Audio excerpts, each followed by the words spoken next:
দেখ মিলন, আমি কিন্তু সাবিনাকে ছাড়া কাউকে বিয়ে করব না, তাতে আমি জেল খাটতেও রাজি আছি। আমার এই সিদ্ধান্ত একদম পাকা, এর কোনো পরিবর্তন আর হবে না। কিন্তু ফুফাতো ভাই, তোর সাবিনা তো হিরো আলমকে ভালোবাসে, ব্যাপারটা কি বলতো? আসলে প্রেম তো আর রূপ দেখে হয় না, ভালোবাসা তো হয় মনের মিল আর অদ্ভুত সব কারণে। তুই শুধু বাড়িটা কোথায় বল, তারপর যা করার আমিই করতেছি। আমি সব ব্যবস্থা করে ফেলবো, তুমি নিশ্চিন্তে থাকো। আমি যতটা জানি ওর বাড়ি উলুবেড়িয়া বাজার পাড়াতে।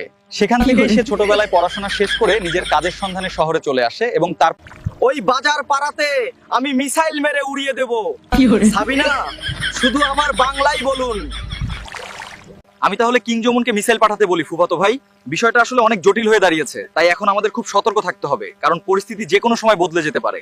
ফুফাতো ভাই, কিং জামান আমার ফোন ধরছে না, তুই একবার ফোন লাগাতো দেখ। শুনুন, আমি এখনই বলছি, আমাদের দ্রুত ব্যবস্থা নিতে হবে, তাই বিলম্ব না করে খুব তাড়াতাড়ি 500টি পারমাণবিক বোমা পাঠানোর নির্দেশ দিন। আমি এক্ষুনি মিসাইল পাঠিয়ে দিচ্ছি।